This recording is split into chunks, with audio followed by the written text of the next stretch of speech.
പടം കൊള്ളായിരുന്നു. ടെസ്റ്റുകളുടെ ഒരു അതിപ്രസരമാണ്. പിന്നെ അങ്ങോട്ട് ടെസ്റ്റ് വരും വന്ന സബ്ജക്ട് എന്ന് പറഞ്ഞാൽ ഹിന്ദിയിൽ എടുത്താൽ മതിയായിരുന്നു. നമ്മുടെ ആസിഫ് അലിയൊക്കെ നന്നായിട്ട് അഭിനയിച്ചിട്ടുണ്ട്. ഒരു നെഗറ്റീവ് ഇമ്പാക്ട് ഫൈനലിൽ വരുന്നുണ്ട് ക്ലൈമാക്സ്.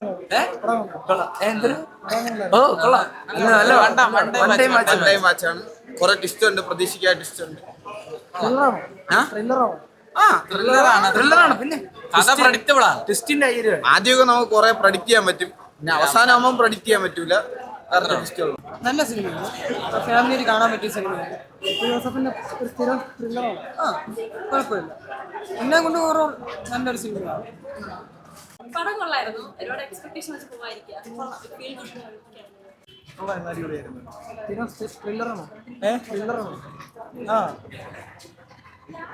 കൂമന് ശേഷം വരുന്ന ഒരു ജിത്തു ജോസഫ് ആസിഫ് അലി സിനിമയാണ്. എങ്ങനെയുണ്ട് പ്രതീക്ഷകളൊക്കെ? അപ്പം അടിപൊളിയാണ്. ഇങ്ങനെ അപർണ ബാലമുരളി ഇവിടെ ഒരു കോംബോ ഒക്കെ എങ്ങനെയുണ്ട്? ടെക്നിക്കൽ സൈഡൊക്കെയോ? അടിപൊളിയാണ്. ഞെട്ടിച്ചായിരുന്നോ പടം? എങ്ങനെ സസ്പെൻസ് ത്രില്ലറാണോ? കൊള്ളാം. ടെസ്റ്റൊക്കെ ഇട്ട് നല്ല സസ്പെൻസ് ഒക്കെ നിറഞ്ഞ സിനിമയാണ്. അവസാനം സെക്കൻഡ് ഹാഫ് നന്നായിട്ടുണ്ട്. ക്ലൈമാക്സ് ഒക്കെ വിചാരിക്കാത്തൊരു ട്വിസ്റ്റൊക്കെ വരുന്നത്. സൂപ്പർ സിനിമ എന്ന് പറയുമ്പോൾ ട്വിസ്റ്റുമേ ഇത്രയധികം ട്വിസ്റ്റുള്ള മലയാള സിനിമ അടുത്ത കാലത്തൊന്നും ഇറങ്ങിയിട്ടില്ല. ഇങ്ങനെ ഓരോ തവണയും ഇങ്ങനെ നമ്മൾ വിചാരിക്കും അതിനെ ഇങ്ങനെ കഥാഗതി ഇങ്ങനെ മാറ്റി മാറ്റി യാതൊരു എല്ലാവർക്കുമില്ല. നമ്മളങ്ങ് എൻഗേജ് നമ്മളെ സീറ്റ് എഡ്ജിലിരുത്തുമെന്ന് പറയില്ല. അത്രയ്ക്ക് നല്ലൊരു മൂവി, അത്രയ്ക്ക് നല്ലൊരു തിരക്കഥ. കഥ ഇങ്ങനെ നല്ല ഒഴുക്കിനാണ് കൊണ്ടുപോയത്. നമുക്ക് കൺഫ്യൂഷൻസ് ഇടയ്ക്കിടയ്ക്ക് ഉണ്ടാവും. ആ കൺഫ്യൂഷൻസ് അവർ ഈ കഥയിൽ തന്നെ പറഞ്ഞ് തീർക്കും. സിനിമ തീരുമ്പോൾ നമുക്ക് യാതൊരു കൺഫ്യൂഷൻ ഇല്ലാതെ പുറത്തിറങ്ങി വരാം. നല്ലൊരു നമ്മൾ അവസാനമൊക്കെ നമ്മൾ ഒരിക്കലും ചിന്തിക്കാത്ത സംഭവങ്ങളാണ് സിനിമയുടെ അവസാനം ഈ കഥയിലൊക്കെ വരുന്നത്. അടിപൊളി. നമുക്ക് ഒരു അടുത്തൊരു എന്താ പറയുക സൂപ്പർ ഹിറ്റ് ആണെങ്കിൽ പറയാം. അത്രയ്ക്ക് നല്ലൊരു മൂവി, ഭംഗിയായിട്ട് എന്ത് പറയാൻ ഒരു ആവറേജ് വിളിക്കുന്ന താഴെ തന്നെയാണ്, വേറെ ഒന്നുമില്ല. കാരണം ആസിഫ് അലിയും അപർണയുടെ പെർഫോമൻസ് വൈസ് ഒക്കെ ഓക്കെയാണ്. സിനിമ വൈസ് നോക്കുമ്പോഴത്തേക്ക് നമുക്കൊരു സംതൃപ്തി നൽകുന്നില്ല പടം. ജിത്തു ജോസഫിന്റെ പടം എന്ന് പറയുമ്പോൾ നമുക്കൊരു ഹൈ മൊമെന്റ്സ്, ഒരു ത്രില്ലർ സിനിമ എന്ന് പറയുമ്പോൾ നമ്മൾ അത്രയും പ്രതീക്ഷിക്കും. അത്രയ്ക്കൊന്നുമില്ല, എല്ലാ ടെസ്റ്റുകളും കാണാൻ പ്രഡിക്റ്റബിളാണ്. A to Z നമുക്ക് മനസ്സിലാവുന്ന രീതിയിലാണ് കൊണ്ടുവന്നത്. ഒരു സത്യം പറഞ്ഞാൽ ജിത്തു ജോസഫിന്റെ സിനിമകളിൽ അല്പം താഴ്ന്നു നിൽക്കുന്ന ഒരു പടം, അത്രേ ഉള്ളൂ. ഭയങ്കരമായിട്ട് പറയാൻ മാത്രം ഒന്നുമില്ല. ദൃശ്യത്തിന്റെ അടുത്ത് എഫേർട്ട് അതിനേക്കാൾ കൂടുതൽ എഫേർട്ട് എന്നൊക്കെ പറയാനുണ്ട്. സത്യം പറഞ്ഞാൽ ഈ പടത്തിൽ എന്ത് എഫേർട്ട് എടുത്താൽ എനിക്ക് മനസ്സിലായില്ല. ദൃശ്യമൊക്കെ വെച്ച് ജിത്തു ജോസഫ് പറയാനേ പാടില്ലായിരുന്നു. ആ റേഞ്ചിലാണ് പടം ചെയ്തിരിക്കുന്നത്. ഒന്നുമില്ല, ജസ്റ്റ് കണ്ടു പോകാൻ പറ്റിയ ഒരു പടം, അത്രേ ഉള്ളൂ. ജിത്തു ജോസഫ് വല കോംബോ എന്ന് പറയുമ്പോഴത്തേക്ക് നമുക്ക് മലയാളികൾക്ക് ഒരു വലിയ പ്രതീക്ഷയാണ്. ആ പ്രതീക്ഷയോട് അത്രത്തോളം വന്നിട്ടില്ല എന്നെങ്കിൽ പോലും ഓവറോൾ നല്ലൊരു ആവറേജ് മൂവി. കാരണം അപർണ ബാലമുരളിയും ഒപ്പം നമ്മുടെ ആസിഫ് അലിയൊക്കെ നന്നായിട്ട് അഭിനയിച്ചിട്ടുണ്ട്. ഒരു നെഗറ്റീവ് ഇമ്പാക്ട് ഫൈനലിൽ വരുന്നുണ്ട് ക്ലൈമാക്സിൽ. ശരിക്കും ക്ലൈമാക്സ് ഒക്കെ നമുക്ക് കാണാൻ പറ്റുന്ന, എല്ലാവരും ഇഷ്ടപ്പെടുന്ന തരത്തിൽ ഈ പടത്തിൻ്റെ കഥയെ സംബന്ധിച്ചിടത്തോളം ക്ലൈമാക്സിൽ ആ ഒരു ട്വിസ്റ്റ് അക്സെപ്റ്റ് ചെയ്യും എല്ലാവരും. ഒരു ആവറേജ് ലെവലിലേക്ക് പോകാൻ സാധ്യതയുള്ളൂ. അതിലുപരി വേറെ ഒന്നുമില്ല. ഫസ്റ്റ് ഹാഫ് വളരെ സ്ലോലി വരുന്നുണ്ട് ജിത്തുവിൻ്റെ നോർമൽ കാറ്റഗറിയിൽ. പക്ഷേ സെക്കൻഡ് ഹാഫിൽ ഒരു വൻപൻ ട്വിസ്റ്റ് നമ്മൾ പ്രതീക്ഷിച്ചു. പക്ഷേ ട്വിസ്റ്റ് വരുന്നുണ്ട്. ട്വിസ്റ്റ് ഒന്നും ഒരിടത്തൊന്നും കൂട്ടി യോജിപ്പിക്കാൻ പറ്റുന്നില്ല.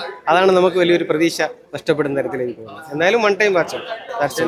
ഒരു റോയൽ മിറാജ് പ്രതീക്ഷിച്ചു, പക്ഷേ മിറാജിൽ തന്നെ ഒതുങ്ങിപ്പോയ ഒരു ആ സങ്കടം മാത്രമേ ഇതിനകത്ത് ബാലൻസ് ആയിട്ട് വരുന്നത്. ഫസ്റ്റ് ഹാഫിൽ ഒരു 3-4 ട്വിസ്റ്റ്, സെക്കൻഡ് ഹാഫിൽ 3-4 ട്വിസ്റ്റ്. നമ്മളിവിടെ എല്ലാം പ്രിഡിക്റ്റ് ചെയ്യുന്ന ട്വിസ്റ്റായിരുന്നു. വെറൈറ്റി ആയിട്ട് ഒന്നും പിടിച്ചിട്ടില്ല. അതുകൊണ്ട് പഴയ ഇഴച്ചിലായിരുന്നു. ഇത് ആദ്യം ഹിന്ദി വന്ന സബ്ജക്ട് എന്ന് പറഞ്ഞാൽ ഹിന്ദിയിൽ എടുത്താൽ മതിയായിരുന്നു.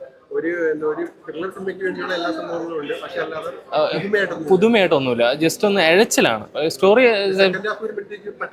ഫസ്റ്റ് ഹാഫ് നല്ല ഇഴച്ചിലായിരുന്നു. സെക്കൻഡ് ഹാഫ് ഇത്തിരി കുഴപ്പമില്ലെന്ന് പറയാം. പക്ഷെ പടം നല്ല സ്പീഡായിരുന്നു. ഈ പടം നല്ല രീതിക്കായിരുന്നു. ട്വിസ്റ്റ് ക്ലൈമാക്സ് കുഴപ്പമില്ല. ഒരു വട്ടം കണ്ടിരിക്കാം, കുഴപ്പമില്ല.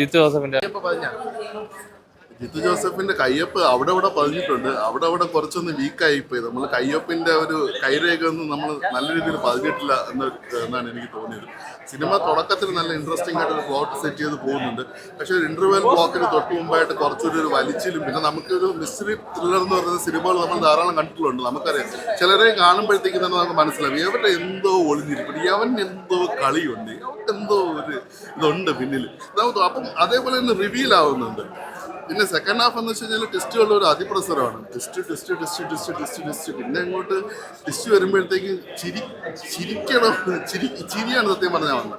പക്ഷെ എന്തൊക്കെ പറഞ്ഞു കഴിഞ്ഞാൽ നല്ല രീതിയിൽ ഒരു പോയി പിന്നെ നമ്മൾ പ്രതീക്ഷിക്കുന്ന രീതിയിൽ ക്ലൈമാക്സ് എത്തുമ്പോഴത്തേക്കും ക്ലൈമാക്സിന്റെ ഒരു എൻഡ് പഞ്ച് നല്ല രീതിയിൽ വർക്കൗട്ട് ആയിട്ടുണ്ട്. അവിടെ എത്തിയപ്പോഴത്തേക്കും നമ്മൾ ആ ഒരു എന്താ പറയുക, പെട്ടെന്ന് ഒരു അൺഎക്സ്പെക്റ്റഡ് ആയിട്ടുള്ള ഒരു സംഭവം. നമ്മൾ ചിലരെയൊക്കെ നമ്മൾ സ്ക്രീനിൽ കാണുമ്പോഴത്തേക്കും നമ്മൾ അവരുടെ ഭാഗത്ത് നിന്ന് എന്താണ് എക്സ്പെക്ട് ചെയ്യുന്നത് പൊതുവെ അതിൽ നിന്ന് മാറി ഒരു സംഭവം വന്നായിരുന്നു. അപ്പം അത് നല്ല രീതിയിൽ ആ ഒരു ക്ലൈമാക്സ് എത്തുമ്പോഴത്തേക്കും ഒരു ഗ്രാഫ് കയറി നല്ല രീതിയിൽ വർക്കൗട്ട് ആയിരുന്നു.